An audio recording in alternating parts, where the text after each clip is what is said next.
Vətəndaş mövqeyimlə Rayət İmaməliyev.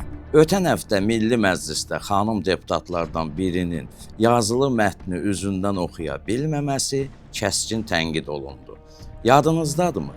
Ziyafət Əsgərov bir dəfə demişdi ki, dünya ölkələri gəlib Azərbaycandan seçki praktikasına öyrənirlər. Ziyafət müəllim tamamilə haqlı idi.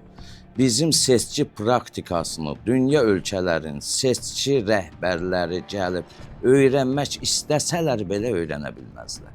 Çünki bizim seçki qutularımız tilsimlidir, sehirlənib. Dünyada bizim seçki qutularının tayı, bərabəri yoxdur. O qutuları düzəldənlər də seçki sehirbazlarıdır. Sübut göz qabağındadır. Necə ki, bu üzündən oxuya bilməyib hıqqanan xanım deputat o sehirli qutulardan qalib kimi çıxıb.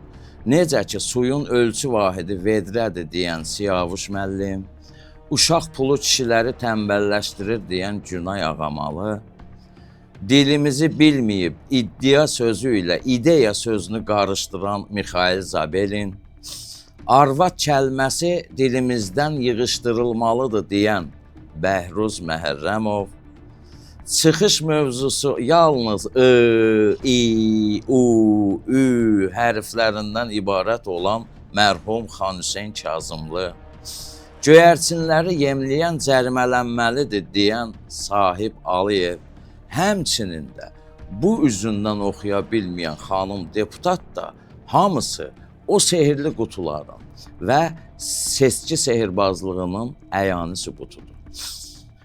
Yaşadığım Nizami rayonu ərazisində ötən dəfə seçki keçiriləndə qonum qonşu, dostlar hamısı məni qızışdırdılar ki, ay Rayət, sən də namizədliyini ver.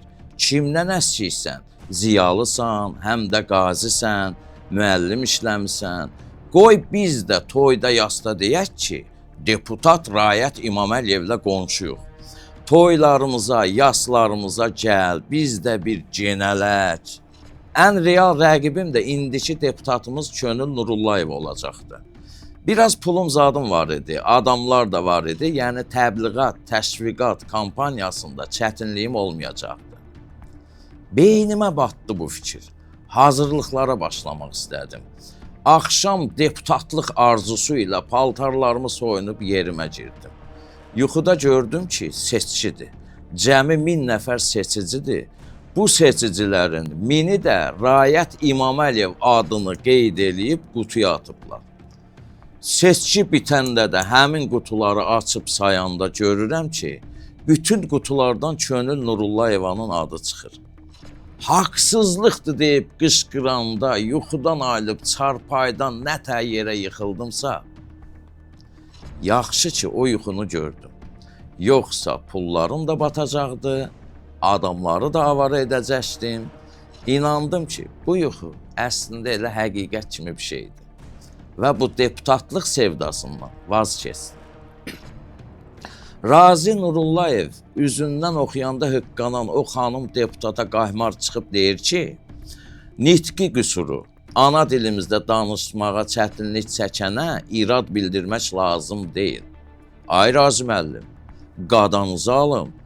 Biz 2-ci sinifdə oxuyanda üzündən oxuya bilməyib hıqqanan uşağa müəllim 2 verir deyə. Ana dilimizdə danışmağa çətinlik çəkənin Milli Məclisdə nə işi var? O mənim və xalqın danışan dili deyə, mənim vəkilim deyə. Bu nə yanaşmadır? Nitqi qüsuru olan biri millətin, xalqın səsini necə çatdıracaq? Niyə orada oturub? Nəyimə lazımdır? Mən ondan yaxşı oxuyuram da üzündən. Mənimlə deputatın onda fərqi nə oldu ki? Barmağınıza dolamısınız bu milləti? Yenə deyirəm, qadanızı alın, danışmayın, 5 il susun, maaşınızı alın, balalarınızı dolandırın. Erkin Qədirli deyir ki, hamı deputatları tənqid edir. Biz kimik ki? Əslində heç kimik. Qanun təkliflərini səsə qoyub, əl qaldırıb yendirən. Düz deyir. Heç indiyədək danışan deputatların əksəriyyətinin nə dediyini başa düşmüsünüzmü? Və ya hər hansı bir təklifi həyata keçirən görmüsünüzmü? Yox. Bir ikisi yaxşı danışıb, biz də malades deyib onları paylaşmışıq. Onlar özləri də bilirlər ki, danışmaqlarının xeyri yoxdur. Onlara da elə bizim paylaşmalarımız lazım idi, reklam. Əslində Erkin bəy özü də çox yaxşı bilir ki, nəyə görə cəmiyyət nazirlərə və məmurlara o qədər də yox, daha çox deputatları tənqid edir. Çünki seçki zamanı qapılara düşüb, qocaların əllərindən öpür. Uşaq pulu təklifini qaldıracam, həll edəcəm, nə bilim, bu rayonda işsizliyi aradan qaldıracam, mən sizin səsiniz olacam, nə bilim, ev eşiklərinizi düzəldəcəm, balalarınızı işlə təmin edəcəm deyib, boş, yalancı vədlər verib. Seçiləndən sonra da ilim itib, bir də 5 ildən sonra yenidən peyda olunan deputatlara təbii ki, tənqid olacaq. Xalqı aldadıb, ümidləndirib, sonra da iş görə bilməyəndə başlayırsınız ki, bizi niyə tənqid edirsiniz, biz kimik ki? Onda yalan danışmayın, yalan vəd verib, pis günə qoymayın bu cəmaatı, ümidsiz qoymayın ki, sizi də sonra qınamasınlar. Sarkazm da olsa mənim bir təklifim var, daha doğrusu seçki konsepsiyam var. Təklifim budur ki, deputatlar imtahanla seçilsinlər. Bu qədər seçki, təbliğat, dövlət büdcəsindən pul ayrılmalar hamısı əbəsdir. Necə ki, müəllimlərə, həkimlərə sertifikasiya, imtahan keçirilir, deputatlar da kimdən istəyirlər ki? Onlar da imtahanla seçilsinlər. Tutalım, Nizami rayonu filan dairədən bir nəfər deputat seçilməlidir. Namizədlər də sənədlərini təqdim edirlər. İmtahan vaxtı müəyyən olunur və imtahan sınaqları tərtib olunur. Tutalım, birinci sınaq. Namizədin əlinə yazılı bir kağız verilir və üzündən oxuması tələb olunur. Üzündən oxuya bilsə, birinci sınaqdan keçir. İkinci sınaq. Həmin namizəddən o yazılı mətni alıb kənara qoyurlar və deyirlər ki, bayaq oxuduğum mətndən heç olmasa bir-iki cümləni danış. Danışa bilsə, ikinci sınaqdan keçir. Üçüncü sınaq. Hər namizədi yumşaq bir kresloda oturdursan və Zahid Orucu da çağırırsan ki, gəl bir saat bunların qabağında danış. Bir saat ərzində hansısa o kresloda yatmasa, üçüncü sınaqdan keçir. Sonuncu isə qabiliyyət imtahanıdır. Həmin namizədləri buraxırsan həyətə və 5-6 jurnalist də bunlara yaxınlaşıb sual verir. Kim ki dözməyib danışsa, imtahandan kəsilsin. Danışmayanlar isə imtahanın qalibi olsun. Məncə, bütün Azərbaycan mənim bu seçki konsepsiyamdan bəhrələnəcək və Azərbaycanda adil və ədalətli bir milli məclis deputatları ilə birlikdə bərqərar olub formalaşacaq. İndi yenə deyəcəksiniz ki, bizim Azərbaycanda seçki demokratiyası, azad seçki falan filan yoxdur. Mən heç azad seçki tərəfdarı da deyiləm. Bilirsinizmi niyə? Çünki bizim cəmiyyət demokratiyaya hazır deyil.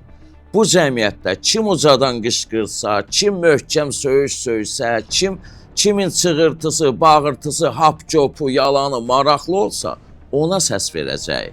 Sonra da gəlib bizim və bu ölkənin evini yıxacaq. Yenə bəziləri yazacaq ki, Rayət müəllim, nə danışırsınız falan, Behman. Bəzi sizlər həqiqəti yox, özünüzün inandığınızı dinləmək istəyirsiniz. Azərbaycanda demokratiya Azalın Bakı-Naxçıvan təyyarəsinin enişi zamanı təyyarənin salonundakı insanların hərəkəti kimidir. Qapı açılmadan hamı yerlərindən durub doluşur qabağa, qapıya, onun kimidir. Seçki şəffaflığı, azad hüquqi seçki üçün demokratik şərait və demokratik təfəkkür mütləqdir. İndi ötən dəfə verdiyim sualı təkrarlayıram. Yoldan bir çanta qızıl tapsaz, nə eləyərsiniz? İçi mən qarışıq, aparıb evdə gizlədib, yavaş-yavaş sataraq güzəranınızı düzəldərik. Amma demokratik cəmiyyətdə bir çanta qızılı aparıb polisə təhvil verməlisən. Azad seçki olsa, valla feminist, meminist, qışqıran, bağıran, çığıran, hamısı o parlamentə doluşub ümumi o opşi, hamam kimi bir şey olacaq. səs-küydən olmayacaq. İllər ötür, insan yaşada olduqca xatirələr təzələnir. Atalarımızın söylədiyi sözlər illərin sınağından keçib, atalar sözlərinə, aforizmlərə çevrilir. Analarımızın beşik başında laylaları bizə folklorumuzu yaşadır. Nənələrimizdən danışacağım. Çünki el məsəli var. Evi tikən də, yıxan da qadındır. Qadın böyük varlıqdır. Uşaq vaxtı harda qoca nənə görərdi, qabağına qaçardıq. Bilirdik ki, mütləq cibindən bir konfetdən zaddan çıxarıb verəcək. Ağbirçəklərimiz də ən ağır günlərdə ərzaq ehtiyatlarını elə gözəl idarə edərdilər ki, öz uşaqlarına ehtiyac hiss etdirməzdilər. Qohum qonşuya da yardım edərdilər. Çətin günlər üçün də ehtiyat toplanardı. Hər nənəmizin bir sandığı var idi. O sandıqda nələr olmazdı ki, paltar, nabat, sucuq, geyim, ərzaq. Nənələrimizin də özlərinin milli şuraları var idi. Bu milli şuranın iclasları təndirdə keçirilərdi. Kimin çörəyi bitmək üzrə olanda bütün nənələrimiz toplaşar və alatoranlıqdan axşama qədər çörək yapardılar. O təndirdə dünya tarixi, siyasət, iqtisadiyyat, mədəniyyət, dedikodu, bütün məsələlər müzakirə olunardı. İndiki bütün televiziya kanallarının proqramları əslində təndirdəki nənələrimizin layihələri idi. Elə maraqlı söhbətlər olardı ki, məsələn, keçmiş SSR rəhbəri Mikhail Qarbaçovun əslində Azərbaycanlı Mikhail Qürbətov olduğunu mən o təndirdə eşitmişəm. Güya gələcəkdi, Ermənistandan Qarabağı alıb Azərbaycana qaytaracaqdı. Məsələn, Qazaxda qonşu arvadın qarğış edib vurğunun güclü gəlsin dediyi və buna görə də Səməd Vəkilovun məşhur xalq şairi Səməd Vurğun olduğunu o təndirdə eşitmişəm. SSR dövründə yeganə gənclər təşkilatı var idi. Qısa yazılışı VLKSM. VLKSM, yəni Всесоюзно-Ленинский Коммунистический Союз Молодежи. Müəllimlər dəridən qabıqdan çıxardılar, amma bizim kənd uşaqlarına bu 5 hərfli VLKSM sözünü yadda saxlada bilmirdilər. Təndirdə təndirbaşı Gülsüm nənə dedi ki, bunu yadda saxlamağın bircə yolu var. Vallah Leninin kəlləsi sümüşdən möhkəmdir cümləsinin baş hərfləri və ya da kəndin yeganə hamamına apardığımız vanna ləyən, kisə, sabun, maçalka, hamam aksesuarlarının xatırlayın baş hərflərini bəsdir. 40 ilin müəllimlərinin bizə öyrədə bilmədiyini təndirbaşı Gülsüm nənə 30 saniyə öyrətdi bizə. Bütün dahilər, bütün kənd əhli 14 saatlıq o təndir şurasında müzakirə olunardı. O təndirdən başlayan müzakirələrdən yeni ailələr qurulardı, qızlar nişanlanardı, oğullar evləndirilərdi. Təndirdə bişən o vaxtki maş şorbası, mən Ordubaddan söhbət edirəm, lobya supu, onun dadını unutmaq mümkün deyildi. Oturub qulaq asardım onlara. Qonşumuz yenə təndirbaşı Gülsüm nənə məni təndirdən qovardı ki, abala, üzr istəyirəm izləyicilərdən, eşşək boyda gedəsən, get dərsləri oxu. Gülsüm nənədən danışdım, yaxşı yadıma düşdü. Gülsüm nənənin əri Abdullah göbələk xəstəliyinə tutulmuşdu deyən saçlarının yarısı tökülmüşdü, yarısı da pırtlaşıq dikəlirdi. Kənddə hamı ona Qotur Abdullah deyərdi. Gülsüm nənə bir gün Bakıya oğlu gilə qonaq gəlir. Zoopark yaxın olduğu üçün nəvəsi ilə zooparka gəlir. Nəvəsinin əlindən tutub qəfəsdəki Afrika aslanına baxan Gülsüm nənə birdən tükləri tökülmüş, yara xuralı, ac aslan, Afrika aslanı ayağa qalxır və tükləri tökülmüş bu aslanı bu vəziyyətdə görən Gülsüm nənənin nəvəsi uşaq ucadan qəhqəhə çəkib gülür. Gülsüm nənə tükləri tökülmüş aslana baxıb dərindən ah çəkərək deyir. Kül başına ay meşələr sultanı aslan, gör nə gün dəsən ki, Qotur Abdullahın nəvəsi də sənə gülür. İndi də o təndir yoxdur. Cəmaatımız çörəyi hazır alır. Təndirlə birlikdə keçmişimizdə, mentalitetimizdə tarixə qovuşdu. Çünki o təndirin tüstüsü bacadan həmişə düz çıxardı. Əyri çıxmazdı. Gülməsəniz bir fikrimi deyəcəm. Vallah, indiki İqtisadiyyat Nazirliyinin tərkibini bizim o vaxtki nənələrimizdən ibarət olsaydı, Azərbaycan dünyanın ən demokratik, siyasi və iqtisadi cəhətdən ən güclü dövləti olardı. Ən əsası ədalət, mehribançılıq, qənaət, birlik olardı. Rüşvət olmazdı. O gün saytda rastlaşdım ki, sən demə mənim də adıma, yəni Rayət adına qadağa qoyulub. Ad hər kəsin kimliyidir. Ad seçməkdə hər kəs müstəqil olmalıdır. Amma adlara qadağa təklifi verənlərdən biri Terminologiya şöbəsinin o vaxtki rəisi Sayalı Sadıqov olub. İmzalayan da o vaxtki baş nazir Artur Rəsizadə olub. Elə ən qadağa olunası ad Sayalı və Artur adıdır da. Onda gərək birinci sırada onların adı olardı. Məmməd adı olmaz, Rayət olmaz, Sevgi olmaz, Ayhan olmaz, amma Sayalı və Artur adı olar. Qəribə sizi Allah haqqı. Adları da monopoliyalaşdırırsınız. Başa düşürəm ki, bəzi adlar var, tövsiyə olunmur, gələcəkdə o adı daşıyana utanc gətirir, olmaz. Amma valideynə bunu qadağa kimi yox, tövsiyə eləyin, çəkindirin, başa salın. Bu işlərdən çəkindirilməlidirlər. Qəribə ad dedi, söz elə yerinə və vaxtına çatar. Mənim bu telefon nömrəmin 055-i Baxşeyiş adlı bir adamdadır. Adı Baxşeyişdir. Amma mənim bu 055 Baxşeyişim deyəsən dinc adama oxşamır. Əvvəllər elə həftə olmurdu ki, gecə saat 1-i keçəndən sonra bir qız səhvən mənim telefonuma zəng edib Baxşeyiş sənsən deməsin. 050 ilə 055-i qatırdılar həmişə. 5-10 il bundan əvvəlin söhbətidir. Gecə saat 2-yə işləyir, telefonuma zəng gəldi, yatmışım. Açdım, cingiltili bir xanım səsi gəldi. Ədə Baxşeyiş, blokun qarşısındayam, blokun qapısının kodu neçədir?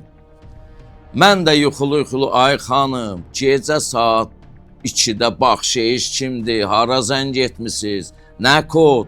Bizim ev Xruşovka evlərdir, qapımızın dövrü qədimi kodu olmuyor. İndi gəl evdəkinin əlindən qutar, aləm qarışıb. Ədə, sənin lev adın Baxşeyişdir, mənə deyir. Baxşeyiş, dur gör kimdir, bir qapının ağzına çıx gör. Birinci mərtəbədə oluruq. Çıx görüm, yenə nə numaralar çevirirsən. Məcbur olub özümü təmizə çıxarmaq üçün. Arvad çıxmışıq qapıya, həyətə heç kəs yoxdur. Axırda götürüb öz nömrəmin 055-nə zəng vurmuşam. Deyirəm, ədə Baxşeyiş sənsən? Qaydasan ki, bəli, mənəm, Baxşeyişdir, nə olub ki? Dedim, aya, çıx qapının kodunu aç, adam uşqan gəlib qapıda gözləyir, bezdirmirsən məni. Yəni, qayda o bayaqçı ad məsələsinə qaydıram, sözümün canı nədir? İkrah edici, biabırçı adları başa düşdük, amma normal adlar da var axı o qadağaların içində, normal adlar da var. Mənim adımı niyə qara siyahıya salmışsınız, ha qardaş? Ölüb geçsəm nəvə nəticələrimdən bir adımdan bir nişana qalmasın. Bu ölkədə o qədər qadağan olunası şey var ki, o qədər problemlərimiz var ki, onları həll edin də. Yoxsa qohumlu evlənmək olmaz, nə bilim, bu soyad olmaz, ad olmaz. O gün də bir deputat deyir ki, arvad kəlməsi dilimizdən yığışdırılmalıdır. Onda avtomatik ər sözü də qadağan olunur da. Bəs onda ailə məcəlləsində ər-arvad hüququ nə olacaq? Bəs necə yazılsın? Həyat yoldaşı yazılsın.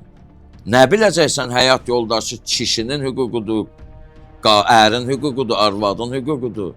Onda kişi həyat yoldaş və qadın həyat yoldaş uzansın acı bağırsaq kimi. Bekarçılıqdan bizdə varıq deyib qərar vermək istəyirsinizsə, müharibə veteranıyam, 80 manatımı qərar verin, qaldırın. Və ya uşaq pulunu verin. və o mənasız kommunal limitlərini ləğv edin. Millilik istəyirsinizsə, qərar verin. Soyadlardan ov, yev, şəkilçiləri yığışılsın, qadağan olunsun. Niyə etmirsiniz? Bəs yaxşı, adlarla nə işiniz var? Qərar verin, ov, yev, soyadları tamamilə yığışdırılsın. Niyə vermirsiniz? Maraqlıdır mənə. Filan adı olmaz, türk adıdır. Anlamıram. Mən türkəmsə, Azərbaycan türkəmsə, övladımın adı da türk adı olmalıdır. Artur adı olmalı deyil ki. Mənim Azərbaycanda yaşayan bütün xalqlara, millətlərə bilirsiniz, hörmətim var. Hamımız vətəndaş olaraq Azərbaycanlıyıq. Amma bu nəslin bir çoxu elə əksəriyyəti hələ anlamır ki, biz türkük, Azəri, Azərbaycan türkü, Azərbaycanlıq nəyi? Nəticəsi nədir? Öz milli kimliyimizə, adlarımıza hörmət qoymadığımız üçün tədbirlərdə keçən il SSR bayrağı dalğalanırdı. Türkçülüyümüzü dandıq, İranpərəstlər aktivlik göstərdi. Millətimizi dandığımız üçün Bakı rus dilli şəhər olub artıq. Kənddən gəlib Bakıda kirayə qalanlar da uşaqlarını rus məktəblərinə, sektorlarına qoyurlar. Özünüzə gəlin. Bu həftəlik bu qədər. Adınızla yaşayın. Adınıza və soyadınıza layiq olmaq diləyilə bu həftəlik sizlərdən ayrılıram. Kanalımıza abunə olun və bəyənin. Gələn həftə görüşmək ümidi ilə. Salamat qalın.